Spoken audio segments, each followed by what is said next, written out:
The fluorescent lights above the children's ward buzzed incessantly, casting harsh shadows across the linoleum floor as I hurried toward the exit.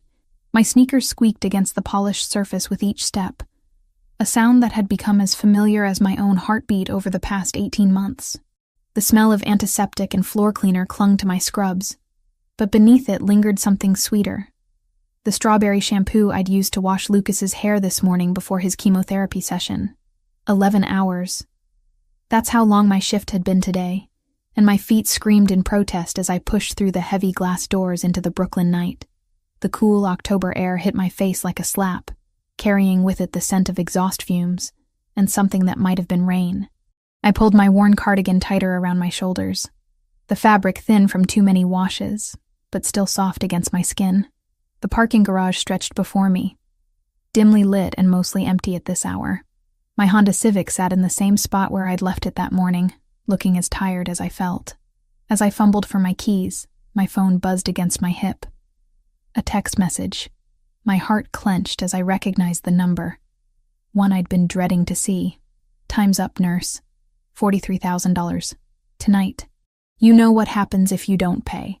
My hands trembled as I read the words again, each digit of that impossible sum burning itself into my retinas. $43,000. The cost of keeping my 5-year-old son alive, reduced to numbers on a screen that might as well have been asking for the moon. I leaned against my car, the metal cold even through my scrubs, and closed my eyes. How had it come to this? Lucas's leukemia diagnosis had shattered our world into before and after, and the after had been nothing but a relentless march through specialists and treatments and insurance claims that covered exactly 60% of everything. The other 40% had fallen on my shoulders like stones, each one heavier than the last. When the medical bills started piling up and the bank refused my loan application for the 3rd time, I'd made a choice that haunted my sleep.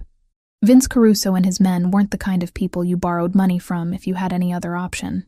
But watching your child fade away while doctors talked about experimental treatments that cost more than most people's houses had a way of making desperate choices seem reasonable.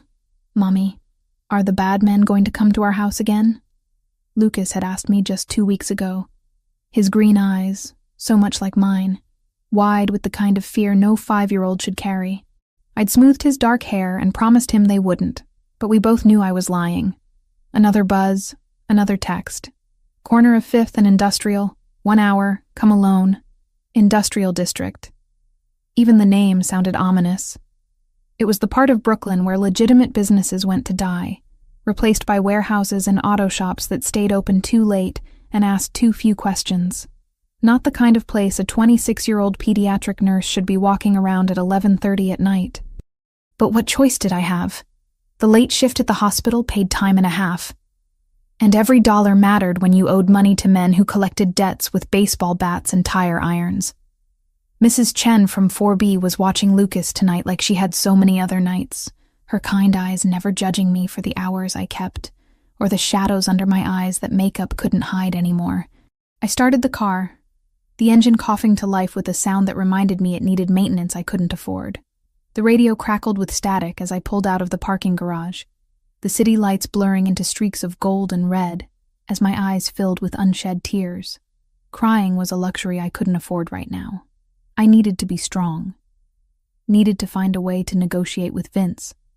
Maybe buy myself another week or two. The streets grew darker as I drove deeper into the industrial district, legitimate businesses giving way to shuttered storefronts and buildings that looked like they were held together by graffiti and stubbornness. My GPS directed me through a maze of narrow streets that seemed designed to swallow people whole, each turn taking me further from safety and deeper into a world I didn't belong in. 5th and Industrial turned out to be a corner dominated by a chain-link fence and the kind of streetlight that flickered more than it illuminated. I parked across the street, my hands gripping the steering wheel so tightly my knuckles went white. 3 men stood in the shadows cast by a brick building, their cigarettes glowing like orange eyes in the darkness. Vince Caruso was easy to spot, tall and lean with thinning hair and the kind of smile that never reached his eyes. The 2 men flanking him were broader, built like refrigerators with faces to match. I'd seen them before, during previous negotiations that had ended with me promising money I didn't have, and them promising consequences I didn't want to think about. My phone buzzed again. "Get out of the car." I took a deep breath, tasting fear on my tongue like copper pennies, and opened the door. The street was quieter than a cemetery, the only sound the distant hum of traffic from the highway and the click of my footsteps on broken asphalt. As I crossed the street, I could see Vince's smile widening, and everything inside me screamed to run. "Sofia Martinez," he said, my name sounding like a curse in his mouth. "Right on time. You always were punctual." "I need more time," I said, hating how small my voice sounded in the vast emptiness of the street. "Lucas is responding well to treatment, but the insurance—" "Save it," one of his men interrupted, stepping closer. I could smell cigarettes and something else on his breath, something sharp and medicinal. "Boss doesn't want to hear about your kid's problems anymore." Vince held up a hand, and the man stepped back immediately. "Now, Tommy, let's be civilized here. Sophia's a good customer, always polite, always tries to pay something." His eyes met mine, cold and calculating. "But good intentions don't pay for my time, sweetheart, and my time is expensive. I can give you 2,000 now," I said, my voice steadying slightly. It was every dollar in my savings account, money I'd been hoarding for Lucas's next round of treatments. "And another 1,000 next week. 41,000 short," the third man said, his voice like gravel in a cement mixer. "That's insulting." The word hung in the air between us like a threat. I watched as Vince's expression shifted, the practiced patience melting away to reveal something hungrier underneath, something that made my skin crawl and my heart hammer against my ribs. "You know what I think, Sophia?" Vince stepped closer, close enough that I could see the gold in his front tooth when he smiled. "I think you're not taking this seriously. I think you believe this is some kind of charity case, and we're going to keep extending deadlines out of the goodness of our hearts." "That's not—" I started, but he cut me off with a gesture. "Tommy, explain to the nurse what happens to people who don't take us seriously." Tommy cracked his knuckles, the sound sharp as gunshots in the quiet street. "Well, boss, sometimes people have accidents. Trip down some stairs, walk into doors, real clumsy-like. And sometimes," the third man added, his smile revealing teeth that had seen better days, "accidents happen to people they care about. Kids are so fragile. Hospital security can't be everywhere." The threat hit me like ice water in my veins. Lucas. They were talking about Lucas. "No," I whispered, then louder. "No, you can't." "Can't what?" Vince's voice was soft, almost gentle. "Can't collect what's owed to us? Can't make sure our investments are protected? You came to us, remember? You begged us for help when the banks turned you away."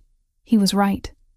I had begged, gotten on my knees in this very neighborhood, and pleaded for the money that would give my son a fighting chance. And now that same money was a noose around both our necks. "Run!" The word came from somewhere deep in my chest, some primal part of me that recognized predators when they circled. I turned and ran, my sneakers slapping against asphalt as Vince's laughter followed me into the darkness. Behind me, I could hear footsteps, heavy and unhurried. They knew these streets better than I did.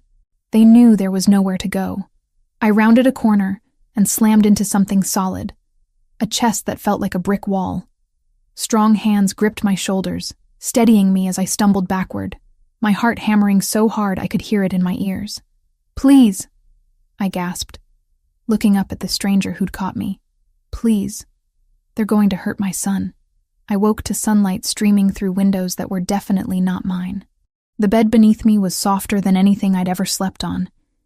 The sheets Egyptian cotton with a thread count that probably cost more than my monthly rent. For a moment, I lay perfectly still, letting my eyes adjust to the unfamiliar surroundings, while my mind struggled to piece together how I'd gotten here. The events of the previous night came flooding back in fragments, running from Vince and his men, colliding with a stranger outside that warehouse, the way those three predators had simply vanished when he'd stepped into the light. Alessandro. Even his name felt dangerous on my tongue. I sat up slowly, taking in the guest room that looked like something from a magazine spread. Cream walls adorned with what appeared to be original artwork, a sitting area with furniture that whispered of quiet wealth, and windows that overlooked manicured grounds that seemed to stretch forever. This wasn't just money, This was power. A soft knock interrupted my assessment. "Miss Martinez? Mr. Toretti would like to see you in his study." The woman who entered was middle-aged with silver-streaked hair pulled back in a perfect chignon. Her black dress was simple but elegant, and she carried herself with the authority of someone who ran this household with military precision. A housekeeper, but not the kind who cleaned toilets. This woman managed an empire. "I need to get home to my son," I said, swinging my legs over the side of the bed. "Mrs. Chen is watching him, but she'll be worried if I don't. Mr. Toretti has already arranged for your son to be cared for." She interrupted smoothly. "A nurse is with him now, someone from your hospital's pediatric ward. Mrs. Chen has been compensated for her inconvenience." My blood turned to ice. How does he know about Lucas? How does he know about Mrs. Chen? The woman's expression didn't change. "Mr. Toretti likes to be thorough. There are clothes in the closet that should fit you. Breakfast is waiting in the study." She left before I could ask any more questions, the door closing behind her with a soft click that sounded final.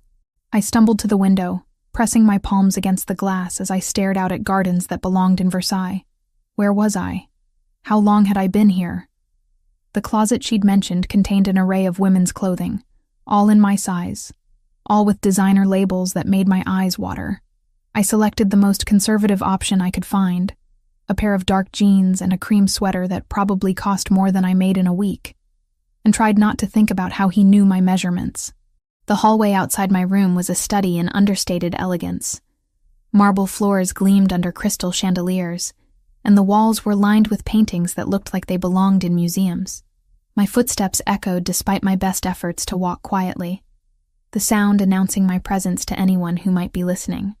I found the study by following the scent of coffee and something that smelled like fresh pastries. The door was already open, and Alessandro Toretti stood with his back to me, gazing out a floor-to-ceiling window while speaking quietly into a phone. In daylight, he was even more imposing than he'd seemed in the shadowy warehouse district.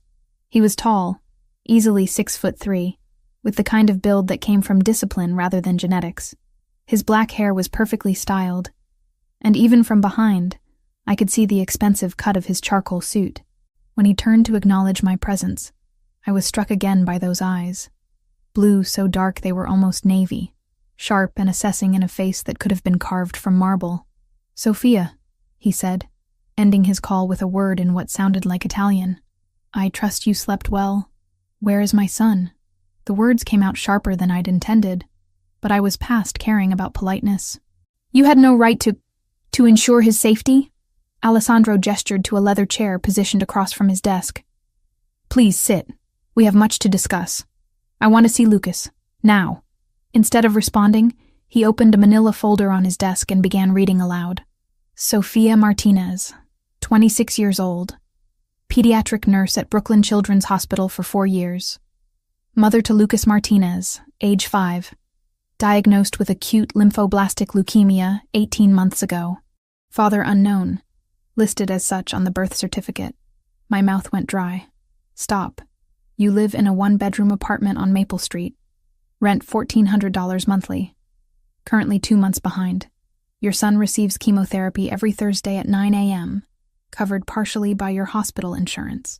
The remaining $43,000 in medical expenses led you to borrow money from Vincent Caruso at 30% interest."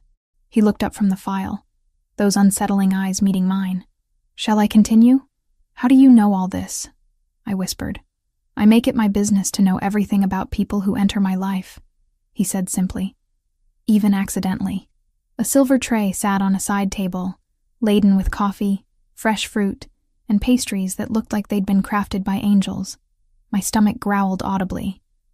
I hadn't eaten since yesterday morning, but I ignored it. "What do you want from me?" Alessandro closed the folder and leaned back in his chair, studying me with the intensity of a scientist examining a fascinating specimen. "Your debt to Vincent Caruso has been paid in full as of 6 a.m. this morning. He and his associates will not be contacting you again." The words hit me like a physical blow. "That's impossible.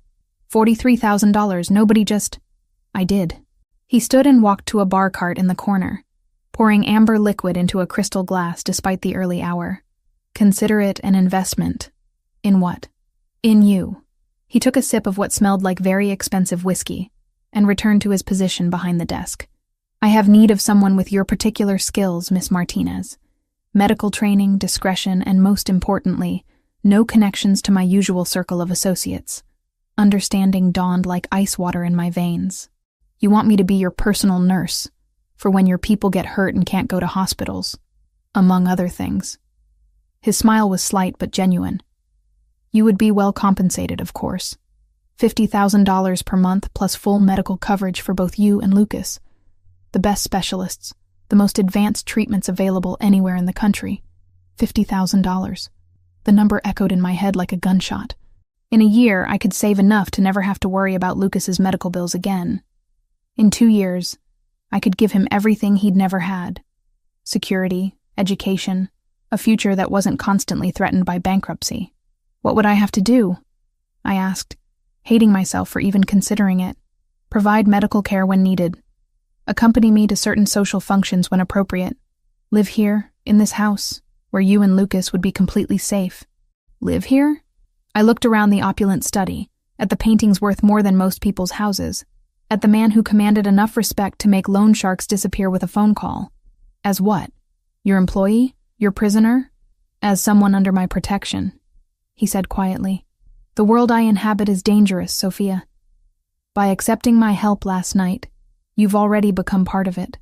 The question now is whether you'll be an active participant or a vulnerable bystander. I thought about Lucas, about the way he'd looked so small in his hospital bed yesterday morning, pale and thin, but still trying to smile for me. I thought about the stack of bills on my kitchen table, the calls from collection agencies, the constant fear that had been my companion for 18 months. And if I refuse? Alessandro's expression didn't change, but something shifted in his eyes. Then you're free to leave. Your debt is already paid. Consider it a gift. But I can't guarantee your safety once you walk out that door. Vincent Caruso may have been dealt with, but word spreads quickly in certain circles. Others will see opportunity where I saw necessity. The threat was delivered with such casual elegance that it took me a moment to recognize it for what it was. This wasn't really a choice at all. It was an ultimatum wrapped in silk and tied with a golden ribbon. I need to think about it, I said finally. Of course. He walked to the door and opened it, signaling that our conversation was over. Take all the time you need. Your son is being well cared for, and you're welcome to call him whenever you'd like. Mrs. Romano will show you around the grounds. As I stood to leave, he spoke again, his voice softer. Sophia, the men who threatened your child last night will never trouble you again. That much I can promise you. I paused at the threshold, looking back at him. Why are you doing this? Really? For a long moment, he was silent. Then, quietly, because I understand what it means to fight for family. And because I recognize strength when I see it, even when it's wrapped in desperation. The door closed behind me with a soft click, leaving me alone in the hallway with the weight of an impossible decision and the growing certainty that my life had just changed forever. 3 days. That's how long I'd been living in Alessandro Toretti's mansion, and I still felt like an imposter every time I walked down those marble hallways. The guest suite had become my temporary prison, decorated in soft blues and creams that should have been soothing, but only reminded me that I was living in a gilded cage. I'd spoken to Lucas twice each day, always with Mrs. Romano standing discreetly nearby, always with the knowledge that my conversations were being monitored. He sounded good, better than he had in weeks. The private nurse Alessandro had arranged was apparently some kind of miracle worker, keeping Lucas engaged with educational games while managing his medication schedule with military precision. Mommy, when are you coming home? He'd asked during our morning call, his 5-year-old voice carrying that particular blend of confusion and loneliness that made my chest ache. Soon, sweetheart, I'd lied, staring out at gardens that probably cost more to maintain than my annual salary. Mommy's just taking care of some work things. Now, as evening painted the sky in shades of amber and rose, I found myself in the mansion's library, a room that belonged in an Ivy League university rather than someone's private home. Floor-to-ceiling shelves held thousands of volumes, many of them first editions that probably cost more than most people's cars. I'd been hiding here for hours, trying to lose myself in medical journals while avoiding the man who owned this place. Interesting reading? Alessandro's voice made me jump, the journal slipping from my hands and clattering to the floor. He stood in the doorway, having somehow entered without making a sound despite his size. He'd changed since morning. Gone was the formal business suit, replaced by dark jeans and a black sweater that clung to his frame in ways that made it difficult to concentrate. "Just catching up on recent research," I said, bending to retrieve the fallen journal. "Pediatric oncology advances." He moved into the room with that predatory grace I was beginning to recognize, settling into the leather armchair across from my reading nook. "For Lucas?" I nodded, not trusting my voice. The way he said my son's name, with genuine concern, rather than the calculating tone he used for business, did something strange to my insides. "The nurses report he's responding well to the adjusted medication protocol," Alessandro continued, accepting a glass of wine from Mrs. Romano, who had appeared as silently as he had. "Dr. Chen believes the new treatment combination shows significant promise." My head snapped up. "Dr. Chen? As in Dr. Patricia Chen from Memorial Sloan Kettering? You know her reputation." I stared at him in shock. Dr. Chen was one of the foremost pediatric oncologists in the country. Getting an appointment with her usually required waiting lists measured in months, connections I could never hope to have, and insurance approvals that were nearly impossible to obtain. "How?" I whispered. "I made a phone call." He sipped his wine, watching my reaction over the rim of his glass. "She's been consulting on Lucas's case since yesterday, pro bono, as a favor to a mutual acquaintance." Tears burned behind my eyes, but I refused to let them fall. "You can't keep doing this. Throwing money around, pulling strings, trying to buy my compliance with expensive favors. Is that what you think this is?" Alessandro leaned forward, his dark blue eyes intense. "An attempt to purchase your cooperation? Isn't it?" I stood abruptly, pacing to the window where I could see security guards patrolling the perimeter like well-dressed sentries. "The debt payment, the specialist, this house. It's all designed to make me dependent on you. You already were dependent, Sophia." His voice was quiet, but there was steel underneath the silk.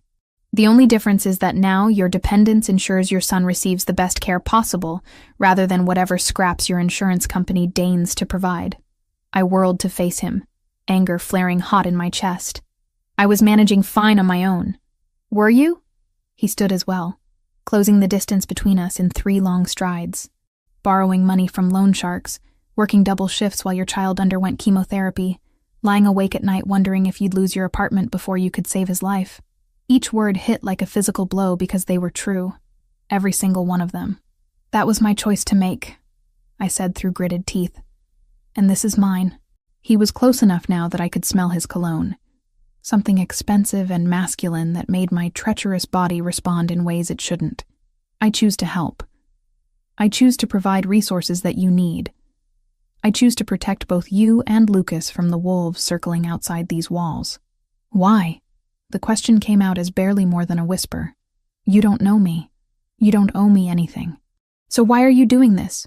For a long moment, he was silent, studying my face as if memorizing every detail. When he finally spoke, his voice was rougher than I'd ever heard it. "Because I understand what it means to lose everything that matters." He turned away, moving to the fireplace where flames cast dancing shadows across his features. "I was 16 when my parents were killed.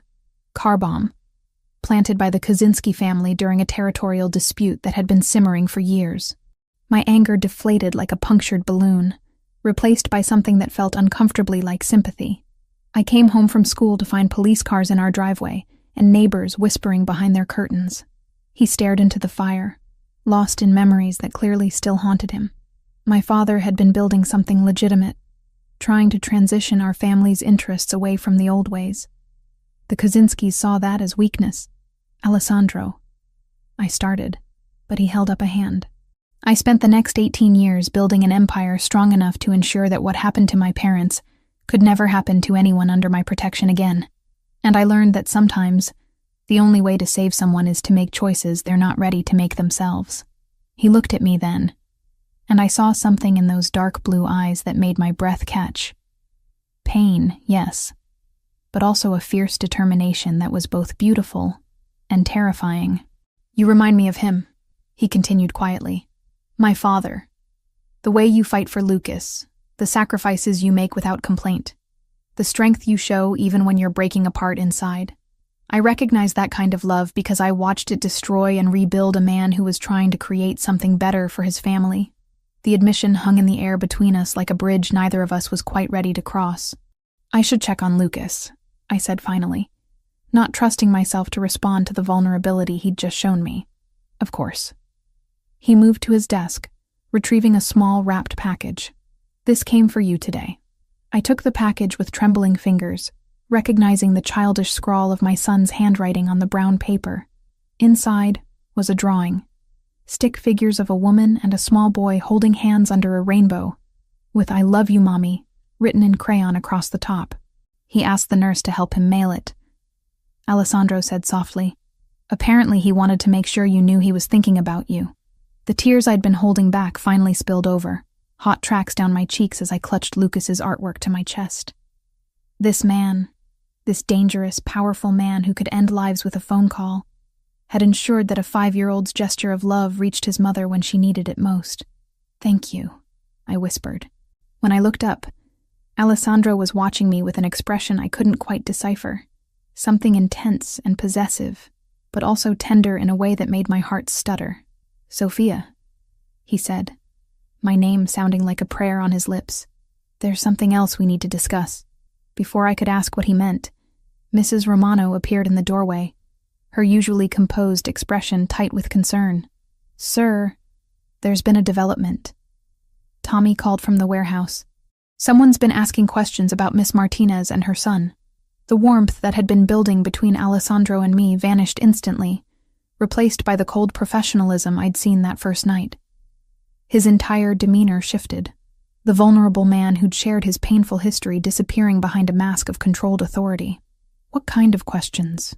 He asked, already moving toward the door. The kind that suggest our involvement with Miss Martinez hasn't gone unnoticed, Mrs. Romano replied. Tommy thinks we may have been made. Alessandro cursed in what sounded like Italian, his hands clenching into fists at his sides. When he looked at me, I saw something that made my blood turn cold. Fear, not for himself, but for me. Pack a bag, he said quietly. We're leaving in 10 minutes. What? Why? What's happening? The Kaczynskis, he said grimly. It seems they've learned about my newest acquisition. The pediatric wing of Brooklyn Children's Hospital felt different when you were walking through it with a dozen armed men trying to look inconspicuous. Alessandro's security team had spread themselves throughout the corridors, some dressed as maintenance workers, others posing as visiting family members, but I could feel their presence like electricity in the air, coiled and ready to spring. Lucas is in room 314, I told Alessandro, as we stepped off the elevator. His chemotherapy session should be finishing soon. He nodded, his hand resting lightly on my lower back as we walked. The gesture was possessive, but also protective, and I found myself leaning into his touch despite every rational part of my brain screaming warnings. 3 days in his world had changed something fundamental inside me, shifting my perspective in ways I wasn't ready to examine too closely. Mommy! Lucas's voice rang out as we approached his room, and my heart clenched at the pure joy in that single word. When I pushed open the door, he was sitting up in the treatment chair, IV line still connected to his port, but color in his cheeks that hadn't been there in months. Hey, baby. I rushed to his side, careful not to disturb the tubing as I wrapped him in my arms. He smelled like strawberry shampoo and that antiseptic hospital scent, but underneath it was something else. Health, maybe. Hope. Look, Mommy. He held up a tablet displaying some kind of educational game. Ms. Jennifer taught me about the solar system. Did you know Jupiter has 79 moons? I did not know that, I said, fighting back tears as I smoothed his dark hair. He looked so much better than when I'd last seen him. Stronger, more like the energetic little boy he'd been before the cancer tried to steal his childhood. Ms. Jennifer, this is my mommy, Lucas announced proudly to the nurse who was monitoring his treatment. She works at a hospital too, but for all the kids, not just me. The nurse, Jennifer apparently, smiled warmly. Your mom and I have spoken on the phone, and this must be Mr. Alessandro. She extended her hand to Alessandro, who had been standing quietly in the doorway. Lucas has told me a lot about you. All good things, I hope, Alessandro said, stepping forward to shake her hand. When he approached Lucas's chair, his entire demeanor softened in a way that made my chest tight. How are you feeling today, champion? Really good, Lucas beamed. Ms. Jennifer says my numbers are the best they've been since I got sick, and Dr. Chen showed me pictures of my blood cells on her computer. They look like little fighting soldiers. Alessandro's eyes met mine over Lucas's head, and I saw something there that made my breath catch.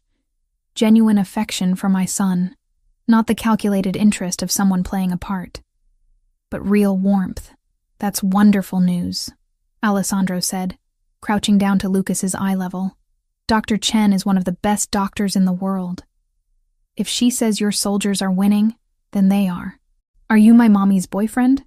Lucas asked, with the blunt curiosity that only 5-year-olds possessed. Heat flooded my cheeks. Lucas, that's not...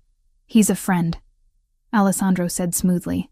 A very good friend who cares about both you and your mommy very much. Before Lucas could ask any more embarrassing questions, Jennifer finished disconnecting his IV and began gathering her supplies. All done for today. You can go home whenever you're ready. Actually, Alessandro said, his voice taking on that careful tone I was learning to recognize. We need to make a slight change to the pickup routine. I was about to ask what he meant when I saw it. A man in a janitor's uniform mopping the same spot in the hallway for the 3rd time, his eyes constantly scanning the area around Lucas's room. But it wasn't one of Alessandro's men. The build was wrong, the movements too tense. Alessandro saw him too. I could tell by the way his posture shifted almost imperceptibly, his hand moving to rest inside his jacket. Ms. Jennifer, he said quietly, I need you to take Lucas to the playroom for a few minutes. There's a security concern we need to address. The nurse looked confused, but professional. Of course. Come on, Lucas. Let's go see if they have any new puzzles. But I want to stay with Mommy, Lucas protested, picking up on the sudden tension in the room, even if he didn't understand it. I'll be right behind you, sweetheart, I promised, kissing his forehead. Go with Ms. Jennifer. I just need to talk to Alessandro for a minute. Once Lucas was out of earshot, Alessandro spoke into what I now realized was a nearly invisible earpiece. Floor 3 is compromised. I count at least 2 unknowns, possibly more. The response was immediate. I watched through the room's window as his security team began moving with practiced efficiency, converging on positions that would give them clear lines of sight and egress routes. Sophia, I need you to listen to me very carefully, Alessandro said, his voice calm but urgent. We're going to walk to the playroom together. Stay close to my left side. Keep your head down. And if I tell you to get down, you drop immediately. Understood? Fear crawled up my throat like ice water. Who are they? How did they find us? The Kaczynskis have people everywhere, he said grimly. Someone in my organization has been feeding them information. We'll deal with that later. Right now, we need to get you and Lucas out of here safely. We moved through the hospital corridors like we were walking through a minefield. Alessandro's team had formed a loose perimeter around us, but I could see other figures now. Men who were trying too hard to look casual, positioning themselves at strategic points throughout the building. The playroom was at the end of a long hallway lined with cheerful murals of cartoon animals. Lucas was sitting at a small table with Jennifer, working on a puzzle of the solar system he'd been learning about. He looked up when we entered, his face lighting up with that infectious smile that never failed to make my heart skip. Mommy, look, I found all the planets. That's wonderful, baby, I said, my voice steadier than I felt. But we need to go now, okay? Alessandro was speaking quietly into his earpiece again, coordinating something with his team. When he finished, he approached Lucas with that same gentle demeanor he'd shown before. Hey, champion, how would you like to go for a ride in a really cool car? Lucas's eyes widened. What kind of car? The kind with bulletproof windows and engines that go very, very fast. Before Lucas could respond, the lights in the playroom flickered and went out. Emergency lighting kicked in a second later, bathing everything in an eerie red glow that turned shadows into monsters. That's our cue, Alessandro said, scooping Lucas into his arms in one smooth motion. Ms. Jennifer, stay here until security gives you the all clear. The nurse nodded. though her eyes were wide with fear. We moved quickly through corridors that had been transformed by the red emergency lighting into something from a nightmare. Alessandro's men formed a tight formation around us, their weapons now openly displayed. The pretense of subtlety was over. "What's happening?"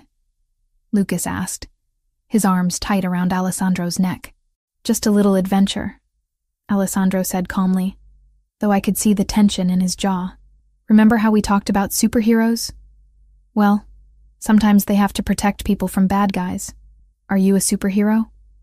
Lucas asked with the kind of odd whisper children reserve for discussing Santa Claus. "Something like that." We reached the hospital's loading dock, where a convoy of black SUVs waited with engines running. Alessandro's team had cleared the area, but I could see muzzle flashes from upper windows. Someone was shooting at someone, though the bulletproof glass made it impossible to tell who was winning. "Get in," Alessandro ordered, practically throwing me into the middle vehicle while still holding Lucas. "Vincent, we need to move now." The driver, Vincent apparently, nodded and gunned the engine before Alessandro had even closed the door. We accelerated out of the loading dock like we were fleeing the apocalypse, tires screaming against concrete as we merged into traffic. "Are the bad guys following us?" Lucas asked, his face pressed to the window as he watched the hospital disappear behind us. "Not anymore," Alessandro said with grim satisfaction, checking his phone. "My people made sure of that." I didn't want to know what that meant.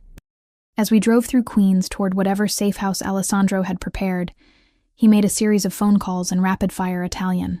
When he finished, he looked at me with an expression that was equal parts apology and determination. "I'm sorry," he said quietly. "This is exactly what I was trying to prevent by bringing you to the mansion. But someone on my team has been feeding information to the Kaczynskis. Until I find out who, nowhere is completely safe." "What does that mean for us?" Alessandro's hand found mine, his fingers intertwining with mine in a gesture that felt natural despite everything. "It means we disappear for a while. Let them think they've won until I can identify the traitor and deal with him permanently." The way he said "deal with him" sent a chill down my spine, but I found myself nodding anyway, because somewhere between the hospital and this moment, I'd made a choice I hadn't even realized I was making. I trusted him. This dangerous, powerful man who had turned my life upside down. I trusted him to protect my son and me when no one else could, and that terrified me more than any number of Kaczynski assassins ever would. "Mommy," Lucas said sleepily, the adrenaline of our escape giving way to exhaustion. "Is Alessandro going to keep the bad guys away?" I looked at Alessandro, at the fierce determination in those dark blue eyes, at the way he held my son like Lucas was something precious that needed protecting. "Yes, sweetheart," I whispered. "I think he is." And as our convoy disappeared into the maze of Queens traffic, I realized I actually believed it. The safe house in Queens turned out to be a modest brick townhouse that looked like every other building on the block. Inside, however, it was fitted with enough technology to run a small military operation. Lucas had fallen asleep during the drive, and Alessandro carried him upstairs to what would be our temporary bedroom while I tried to process how completely my life had derailed. "He's exhausted," Alessandro said quietly when he returned to the living room where I was sitting on a couch that had seen better days. The nurse left his medication schedule. "I've arranged for a pediatric oncologist to make house calls until we can move to more permanent accommodations." "More permanent accommodations?" I repeated, the words feeling foreign on my tongue. "You mean we can't go home?" "Not until I identify the leak in my organization." He poured himself a drink from a bottle of whiskey that definitely didn't belong in a safe house. "Someone has been feeding the Kaczynskis information for months, possibly longer. Until I root out the traitor, you and Lucas remain targets." I rubbed my temples, feeling a headache building behind my eyes. This is insane. 2 weeks ago, my biggest worry was making rent. Now I'm living in a safe house because Russian mobsters want to use me as leverage against a man I barely know. "You know me better than most people ever have," Alessandro said, and there was something in his voice that made me look up sharply. "Do I? Because right now, I'm not sure I know anything at all." He set down his drink and moved to sit across from me, his dark blue eyes intense in the lamplight. "What would you like to know?" The question hung between us like a challenge. Where did I even begin? with the obvious, his criminal empire, the violence that surrounded him like a second skin, or with the more dangerous territory, why his touch made me feel safer than I had in years, why the thought of him being hurt made my chest tight with something that felt terrifyingly like more than gratitude. Why pediatric nursing? I asked instead. When you were investigating me, you must have discovered that I was 2 years into medical school when I got pregnant with Lucas. I could have been a doctor. Alessandro nodded. Johns Hopkins, pre-med with a focus on pediatric surgery. Your professors said you had extraordinary potential, but I chose Lucas instead. I tucked my feet under me, suddenly cold despite the warmth of the room. His father wanted me to handle the situation, said a baby would ruin both our careers. When I refused, he disappeared. Haven't heard from him since. His loss, Alessandro said quietly. And your son is lucky to have a mother who chose love over ambition.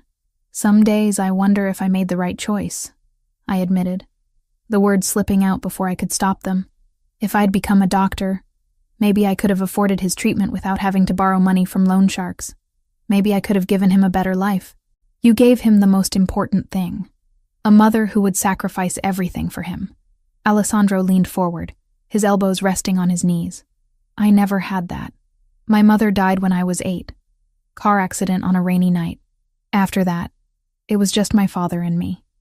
And he was so consumed with building the family business that I raised myself more than he did. There was pain in his voice. Old and carefully controlled, but still raw enough to make my heart ache for the lonely little boy he'd been. Is that why you do this? I gestured vaguely around the safe house. The protection, the control, making sure everyone around you is safe? Partly. He was quiet for a long moment, staring into his glass.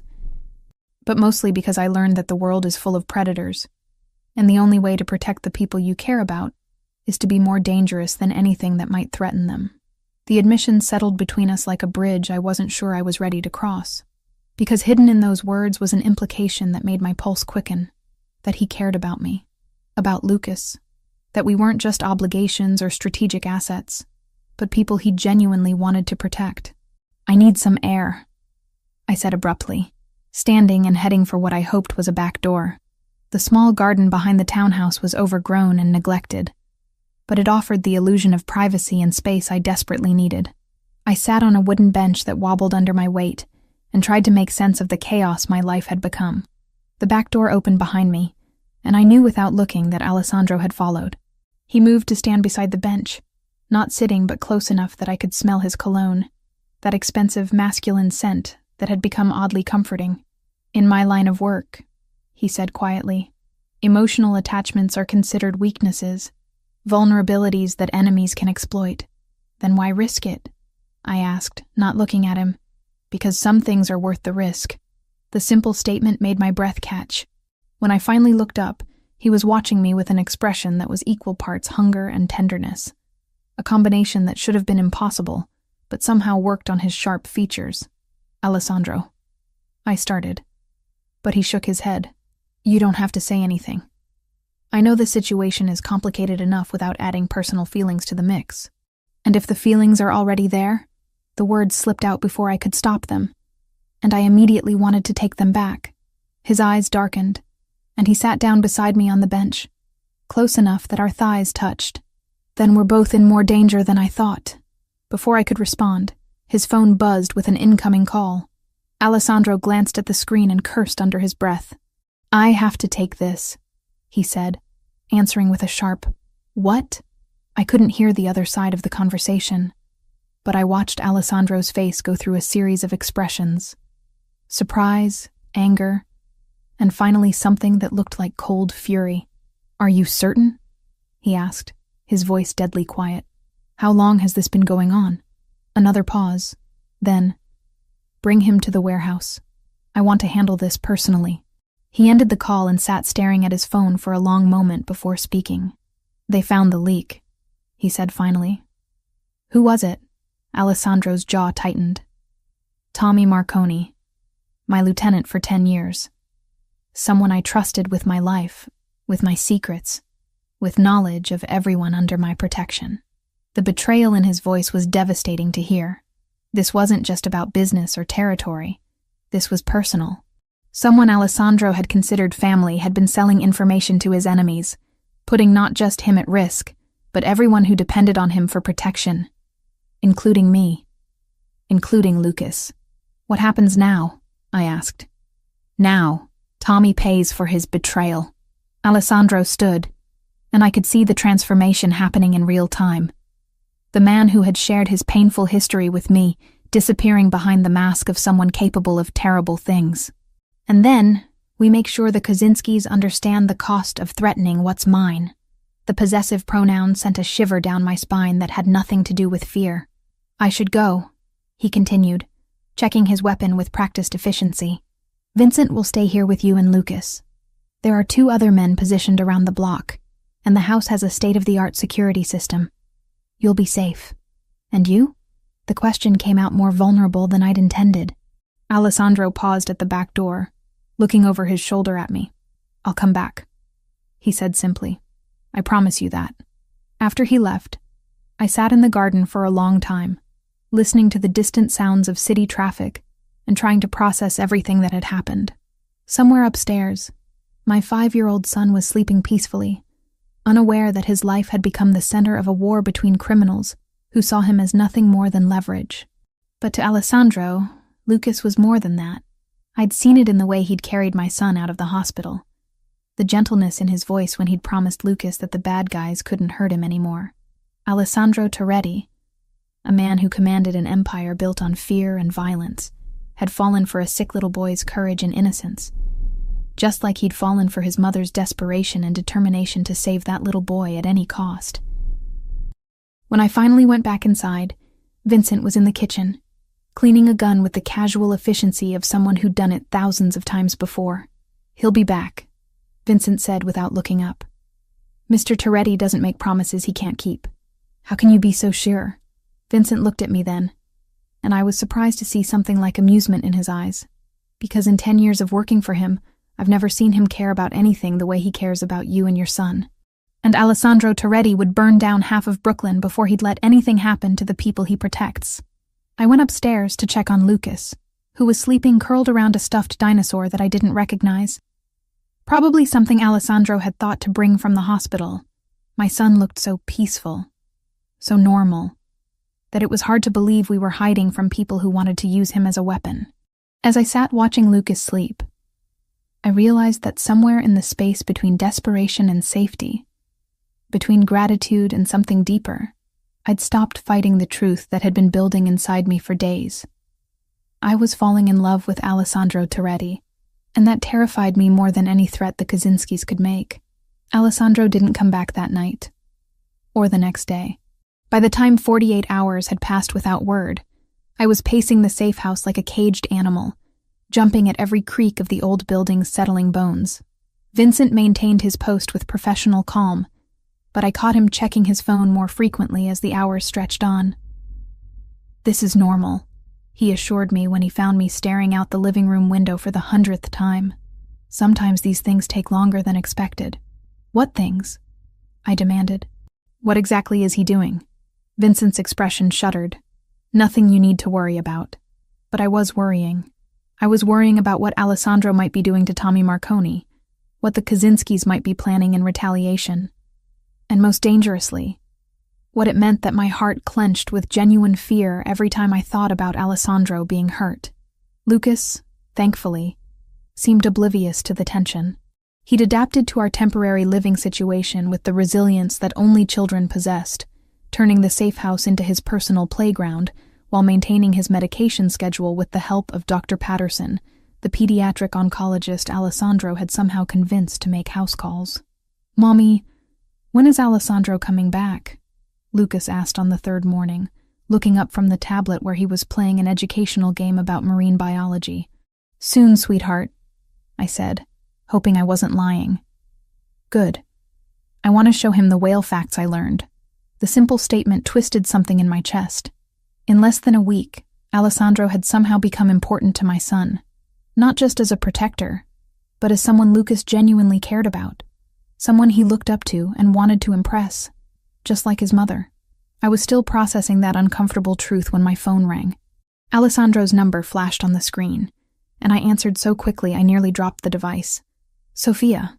His voice was rough, like he'd been shouting or hadn't slept. Are you and Lucas safe? We're fine. Where are you? Vincent said. Vincent doesn't know everything. There was noise in the background. Voices, machinery, something that sounded like construction. I need you to listen carefully. In about 6 hours, Viktor Kaczynski is going to make a move. I've disrupted his operation significantly, and he's going to respond by trying to take what he thinks I value most. Ice flooded my veins. Us. Yes, but I'm not going to let that happen. His voice hardened. Vincent has instructions to move you to a secondary location if I'm not back by 4 p.m. You're to go with him without argument, no matter what you might hear or see. Alessandro, what's going on? What did you do? Silence stretched across the connection, filled only by that background noise that I was beginning to think might be screaming. I did what was necessary, he said finally. Tommy is no longer a problem. Neither are the 3 Kaczynski soldiers he'd been feeding information to. But Viktor knows I'm coming for him now, and desperate men do desperate things. Come back, I whispered. Whatever you're planning, whatever you think you need to do, just come back. We'll figure out another way. There is no other way, Sophia. His voice softened slightly. This ends now, one way or another, but I need to know you and Lucas are safe before I can finish it. The line went quiet, and for a moment I thought he'd hung up. Then, I love you. The words hit me like a physical blow, stopping my breath in my throat. Not just because he'd said them, but because of how he'd said them. Like a goodbye. Alessandro, I love you, he repeated stronger this time. And I love that little boy who asks about whale facts and calls me a superhero. I need you to know that, in case. Don't. Tears were streaming down my face now. Don't you dare say goodbye to me. Then don't let this be goodbye. His voice was steady now, controlled. When this is over, when you're both safe, I want to take you home. To our home. I want to wake up next to you every morning and help Lucas with his homework and maybe give him a little brother or sister to boss around. The future he was painting was beautiful and terrifying and completely impossible. Except that I found myself wanting it with a desperation that rivaled my need to keep Lucas alive. Come back to us, I said through my tears. Whatever it takes, just come back. I'll try, he promised. But if I don't, you will. I was crying openly now, not caring that Vincent was watching from the kitchen doorway. You have to, because I love you too, you insane, dangerous, impossible man. And I'm not raising your son without his father. The silence that followed was different, charged with something that felt like hope rather than despair. My son? Alessandro's voice was barely above a whisper. If you want him, if you come back to us. Lucas asked me yesterday when you were going to officially become his daddy, and I realized I didn't have an answer because I'd been too scared to admit what I already knew. Sophia, I choose you, I interrupted, the words rushing out before I could lose my nerve. I choose this life, this crazy, dangerous world you live in. I choose you and whatever comes with loving you, because the alternative is living without you, and I can't do that anymore. Jesus, Sophia. His voice was rough with emotion. You don't know what you're saying. I know exactly what I'm saying. I'm saying I love you. I'm saying I want to be yours, officially and permanently and in every way that matters. I'm saying that if you die on me before we have a chance to figure out what this is between us, I will never forgive you. Another long silence. Then a sound that might have been laughter or a sob. Hold that thought, Alessandro said. I'm coming home. The line went dead, leaving me staring at my phone through tears that I couldn't seem to stop. Vincent approached slowly, like I might bolt if he moved too fast. He'll be back, Vincent said quietly. I've never seen Alessandro Toretti lose a fight, and he's never had more reason to win one. What if he doesn't? The question came out small and broken. What if Viktor Kaczynski is smarter or faster or just luckier? Then we make sure you and Lucas disappear so completely that no one will ever find you, Vincent said with absolute certainty. That's what Alessandro would want, and that's what we'll do. But it won't come to that. How can you be so sure? Vincent smiled, and for the first time since I'd met him, he looked almost human, because Alessandro just got something worth living for. And men like him don't give up things worth living for without a fight that shakes the foundations of the earth. Over the next few hours, I tried to keep myself busy by helping Lucas with his studies and reviewing his medical charts with Dr. Patterson, but my mind kept drifting to Alessandro, to the future he'd painted for us, to the impossible choice I'd made to embrace a life I'd never imagined wanting. At 3:30, Vincent's phone rang. He answered with his usual terse, "Yeah," but his expression changed as he listened. When he hung up, he looked at me with something that might have been relief. "Boss is 20 minutes out," he said. "He wants me to tell you that Victor Kaczynski is no longer a problem." "What does that mean?" "It means," a familiar voice said from the front door, "that no one will ever threaten my family again." I turned to see Alessandro standing in the doorway, and my heart stopped.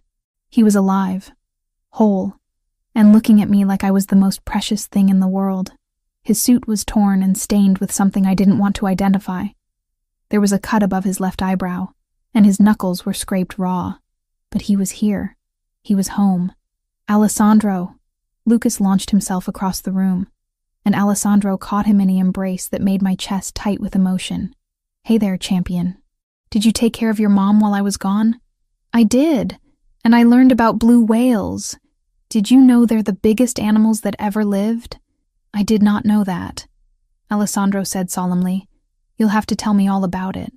Over Lucas's head, Alessandro's eyes met mine, and I saw everything I needed to see there. Love, relief, and a promise that this was just the beginning.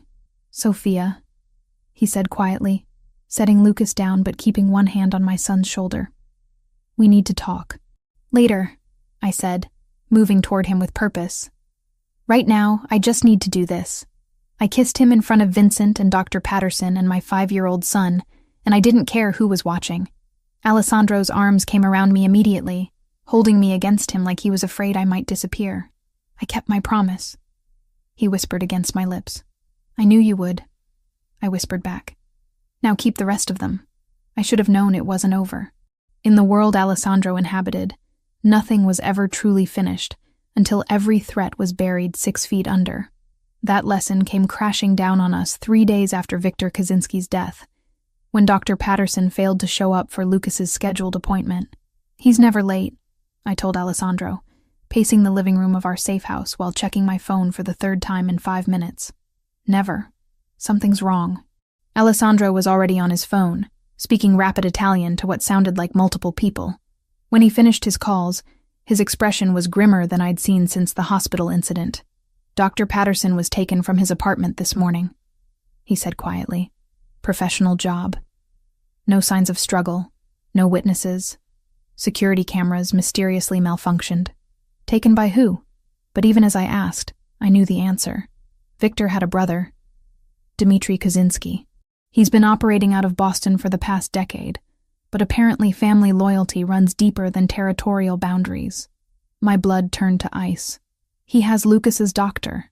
"It's more than that, Sophia." Alessandro moved to the window, checking something in the street below. "Dmitry doesn't just want revenge for his brother. He wants to send a message to every other family that crossing the Kaczynskis has consequences. Taking Dr. Patterson was just the opening move." As if summoned by his words, my phone buzzed with an incoming text from an unknown number. The message was simple and terrifying. "Pier 47, come alone. Bring the boy. You have 2 hours. Alessandro's phone buzzed simultaneously with what was clearly the same message. His jaw tightened as he read it, and when he looked at me, I saw something in his eyes that made my chest clench with fear. "They have Dr. Patterson at the pier," he said. "They want you and Lucas in exchange for his life." "We can't." The words came out as barely more than a whisper. "Alessandro, we can't trade Lucas for—" "We're not trading anyone." He cut me off, his voice carrying that deadly calm I'd learned to recognize. "But we are going to that pier. You just said they want us to come alone. They want you to think you're coming alone." Alessandro was already moving toward the stairs, probably to check on Lucas. There's a difference. Over the next hour, I watched Alessandro coordinate what appeared to be a small army. Men arrived at the safe house in 1s and 2s, each carrying cases that I suspected contained enough firepower to level a city block. Vincent briefed them on the pier's layout, while Alessandro studied satellite images on his laptop. The pier extends about 200 yards into the harbor, Vincent explained, pointing to various positions on a detailed map. 3 ways in by land, 1 by water. If they're smart, they'll have snipers positioned here, here, and here. They're not just smart, Alessandro said grimly. Dmitry Kozinski spent 10 years building a reputation in Boston. He doesn't make mistakes. Then how do we get Lucas out of there safely? I asked. Alessandro looked up from his laptop, and I saw something in his expression that made my heart skip. We don't take Lucas to the pier. What? They said bring the boy. They didn't specify which boy. Alessandro's smile was cold and calculating. Vincent's nephew is about Lucas's size, right age, from a distance, especially if he's wearing Lucas's jacket. Understanding dawned, along with a mixture of relief and terror. You want to use a decoy. I want to give Dmitry what he expects to see while keeping the people I love out of the line of fire. Alessandro stood and pulled me into his arms. But it means you'll still have to go to that pier, Sophia. I can't risk using a double for you. They'll have photographs, they'll know. I'm going with you anyway, I said, surprised by how steady my voice sounded. Dr. Patterson risked his safety to help Lucas. I'm not letting him die because of us. Alessandro's eyes searched my face. You understand what you're agreeing to? This isn't just dangerous. If something goes wrong, if my plan fails, then we face it together. I reached up to touch the cut above his eyebrow, which was already healing. That's what partners do, right? They face things together? Partners, he repeated, and something in his voice made my chest tight. Is that what we are? I think we're a lot more than that, I said softly. But we can figure out labels later. Right now, let's go save Dr. Patterson and end this once and for all.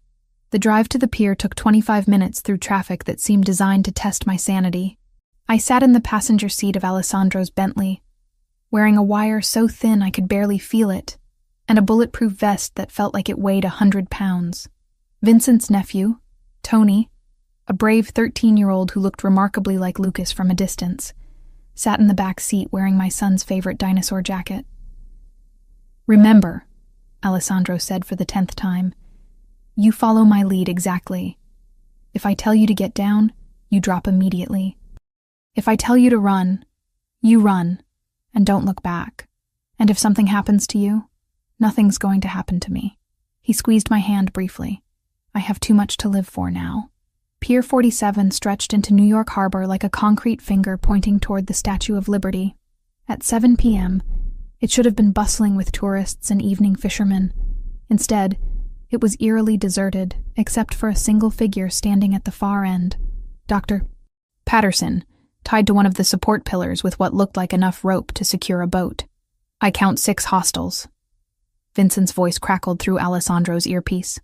3 on the pier itself, 2 in the warehouse behind you, 1 in the water on a speedboat. Dmitry Kozinski is the tall one standing next to the doctor. Copy that. Alessandro checked his weapon one final time. Remember, nobody moves until I give the signal. I want Dmitry alive long enough to tell me who else was involved in this operation. We walked onto the pier hand in hand, Tony trailing slightly behind us with his hood up and his head down. To anyone watching from a distance, we looked exactly like what Dmitry expected. A desperate mother and her protector bringing a sick child to trade for a doctor's life. Stop there! A voice called out when we were about 50 yards from the end of the pier. Dmitry Kozinski stepped into view, and I was struck by how much he resembled his dead brother. Tall, pale, with the kind of cold eyes that suggested he'd never met a problem he couldn't solve with violence. You have something that belongs to me, Alessandro called back. And you killed something that belonged to me, Dmitry replied. I think that makes us even. But family honor demands satisfaction. Let Dr. Patterson go. This is between you and me. Dmitry laughed, the sound carrying across the water like breaking glass. You think this is about you? This is about respect. About showing every family from here to Moscow what happens when you cross the Kozinskis. Your brother threatened my family, Alessandro said, his voice carrying easily across the distance. He died because he forgot that some things are worth more than territory or respect. Family is worth more than anything, Dmitri agreed. Which is why you're going to watch yours die before I put a bullet in your head. That's when everything went wrong. The speedboat in the water opened fire first, automatic weapons chattering as bullets chewed up the concrete around our feet. Alessandro threw himself over me, driving us both to the deck as his men responded from their concealed positions. The pier erupted into chaos, muzzle flashes strobing in the growing darkness, the sharp crack of sniper rifles, shouts in multiple languages. "Stay down!" Alessandro shouted over the gunfire, but I was already moving. Dr. Patterson was still tied to that pillar, and Dmitri was using him as a human shield while returning fire with a pistol that looked like it could stop a tank. "The doctor!" I yelled, pointing toward the end of the pier. Alessandro followed my gaze and cursed. "Vincent, I need suppressive fire on the boat." The speedboat exploded in a ball of orange flame as someone, presumably Vincent, put a rocket into its engine. But Dmitri was still alive, still using Dr. Patterson as cover, and still very much a threat. "Tony, get behind that crate and stay there," Alessandro ordered, then looked at me with eyes that blazed with determination. "I'm going to end this. Whatever happens, don't follow me." Before I could stop him, he was running toward the end of the pier in a crouch, using overturned benches and trash cans for cover. Dmitri saw him coming and adjusted his position, putting Dr. Patterson between himself and Alessandro's approach. That's when I made a decision that probably saved all our lives. I stood up. "Dmitri!" I shouted, stepping into the open where every remaining Kaczynski gunman could see me. "Let Dr. Patterson go and take me instead." "Sophia, get down!" Alessandro's voice was raw with panic. But Dmitri had already shifted his attention to me, probably seeing an easier target than the man who'd killed his brother. He released Dr. Patterson and raised his weapon, pointing it directly at my chest. What he didn't see was Tony slipping around behind him, moving with the quiet grace of someone who'd clearly inherited the family business. The 13-year-old produced a knife from somewhere in Lucas's jacket and drove it into the back of Dmitri's leg. Dmitri screamed and spun, his shot going wide. Alessandro used the distraction to close the distance, tackling the Russian to the pier's deck in a move that sent both men dangerously close to the edge. They fought with the desperate intensity of men who knew only one of them would walk away. Dmitri was larger, but Alessandro fought with the fury of someone protecting his family. They rolled across the concrete, each trying to gain control of Dmitri's gun. The weapon discharged twice more, and I held my breath until I saw Alessandro roll away from Dmitri's suddenly still form. The Russian lay motionless, blood pooling beneath his head as waves lapped against the pier supports below. "It's over," Alessandro said, standing slowly and looking around at the sudden silence. "It's finally over." I ran to him, throwing my arms around his neck, despite the blood on his clothes and the exhaustion in his eyes. "Are you hurt?" "Nothing serious." He held me tight, his face buried in my hair. "Are you okay?" "Tony?" "We're fine." I pulled back to look at him, needing to see his face. "Is it really over?" Alessandro nodded, then looked past me to where Dr. Patterson was being freed by Vincent. "The Kaczynski family dies with Dmitri. No more brothers, no more cousins seeking revenge. We can go home now." Home. The word carried more weight than it ever had before. "All of us?" I asked, thinking of Lucas back at the safe house. "All of us," Alessandro confirmed. Our family. 18 months later, I stood in front of a floor-length mirror in the bridal suite of St. Patrick's Cathedral, hardly recognizing the woman staring back at me. The wedding dress, a custom creation that cost more than my old apartment's annual rent, fit like it had been painted onto my body. Seed pearls caught the afternoon light, and the cathedral-length veil cascaded around me like liquid silk. "You look like a princess, Mommy," Lucas said from behind me, his voice filled with 6-year-old awe. He looked impossibly handsome in his miniature tuxedo, his dark hair combed back just like Alessandro's, his green eyes bright with health and happiness. 6 months. That's how long it had been since Dr. Chen had declared Lucas officially in remission. The experimental treatment Alessandro had funded, the one that had cost more than most people's houses, had worked. My little boy was healthy, growing, and calling the most dangerous man in New York Papa, with complete trust and adoration. Mrs. Toretti, said Maria, Alessandro's cousin, as she adjusted my veil one final time. It's time. Mrs. Toretti. In 10 minutes, that would be my name. Sophia Toretti, wife to the most powerful man on the East Coast, stepmother to an empire built on controlled violence and strategic fear. A year ago, the thought would have terrified me. Now, it felt like coming home. The cathedral was packed with representatives from every major family from Boston to Miami. They'd come to witness not just a wedding, but a consolidation of power. Alessandro Toretti was no longer just the head of his father's organization. He was becoming something closer to royalty in this shadowy world I'd chosen to embrace. But as I walked down that endless aisle, I wasn't thinking about politics or territory, or the subtle nods of respect from men who could end lives with a phone call. I was thinking about the man waiting for me at the altar, resplendent in a tuxedo that had probably been made by angels. His dark blue eyes fixed on me with an intensity that made my heart race. Alessandro Toretti looked at me like I was his salvation, and his damnation rolled into one. Like he couldn't believe I was real, couldn't believe I was walking toward him willingly, couldn't believe that somehow, against all odds, we'd found our way to this moment. Lucas walked beside me, carrying our rings on a silk pillow, with the serious concentration of someone who understood the importance of his job. When we reached the altar, he grinned up at Alessandro and whispered loudly enough for half the cathedral to hear, "Papa, you look fancy."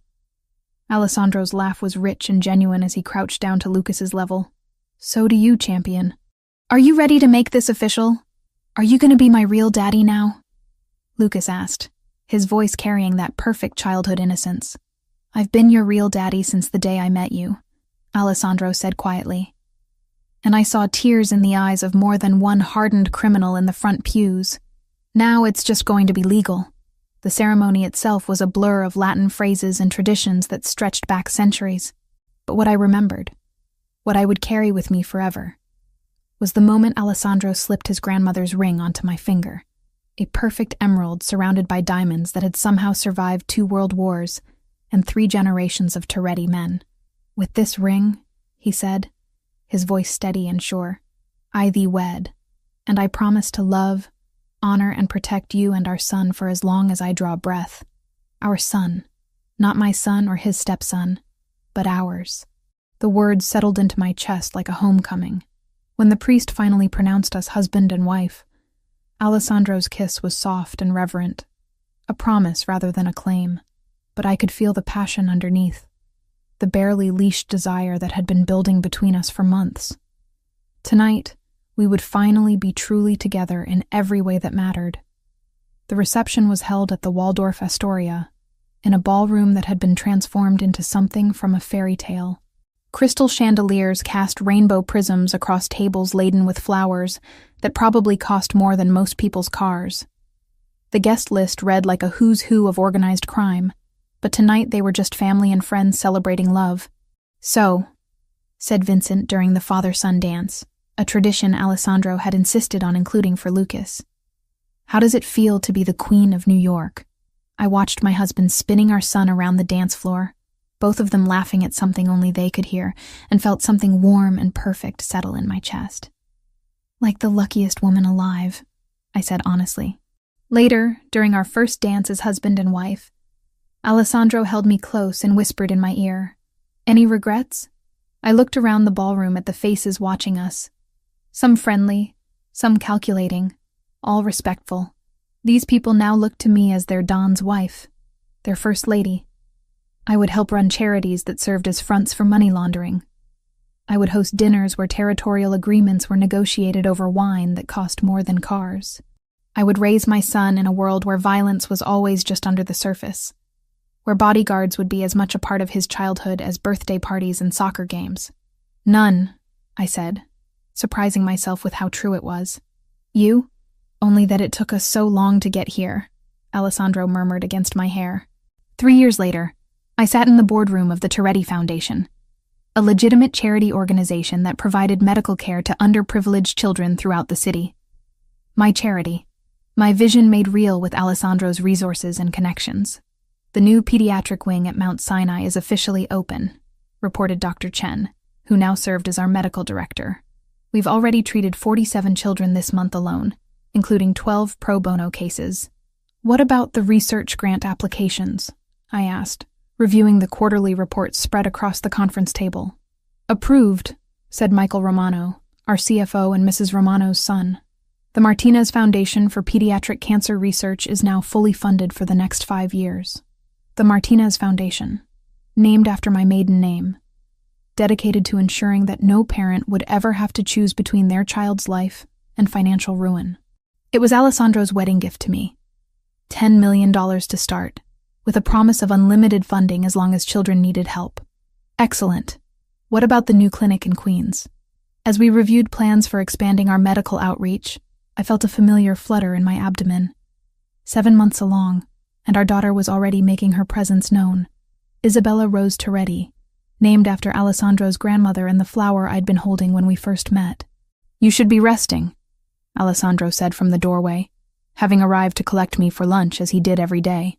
Dr. Patterson said light activity is fine, I interrupted, standing carefully and accepting Alessandro's steadying hand.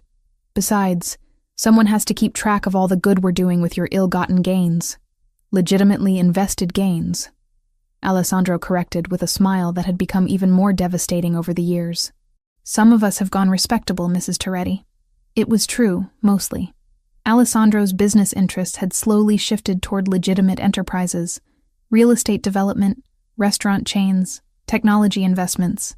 He still commanded respect from the old families, but more as an elder statesman than an active participant.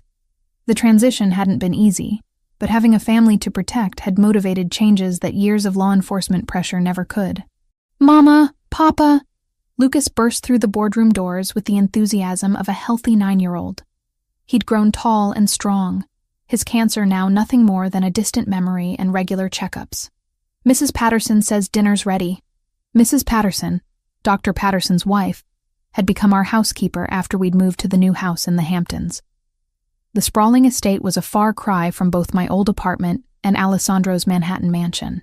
It was a family home, with rooms designed for children to run through, and gardens meant for playing rather than impressing. How was school today, champion? Alessandro asked, lifting Lucas easily despite his growing size. Great. I got an A on my marine biology presentation. Did you know that some whales can live for over 200 years? I did not know that, Alessandro said with the same patient attention he'd shown to Lucas's facts since that first day in the hospital. You'll have to tell me all about it over dinner.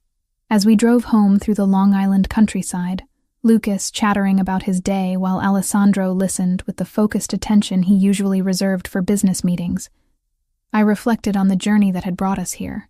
From that desperate night in the industrial district to this moment of perfect domestic happiness, it seemed impossible that it was the same life. What are you thinking about? Alessandro asked, noticing my contemplative silence. Just all of this. I gestured vaguely at our luxury SUV, at the security detail following at a discreet distance, at the life we'd built together. Sometimes I can hardly believe it's real.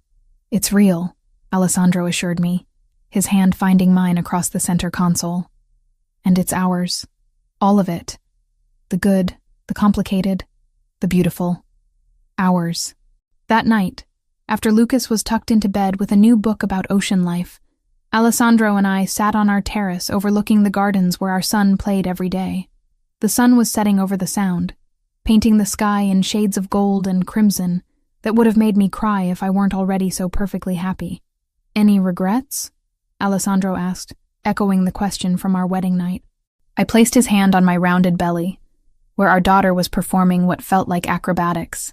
Only that we can't go back and tell that desperate, terrified woman in Brooklyn that everything was going to work out better than she ever dared to dream.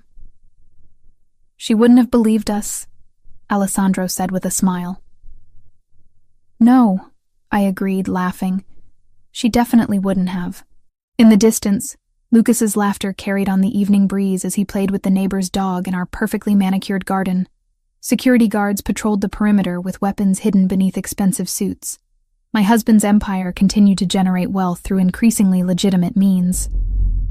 Our daughter kicked enthusiastically against my ribs, impatient to join the strange, wonderful family we'd created. I was Sophia Toretti, wife to New York's most powerful man, mother to children who would grow up knowing they were protected by forces they'd never have to understand. I commanded respect from people who had once seen me as nothing more than a desperate single mother begging for scraps. And I had never been happier in my life.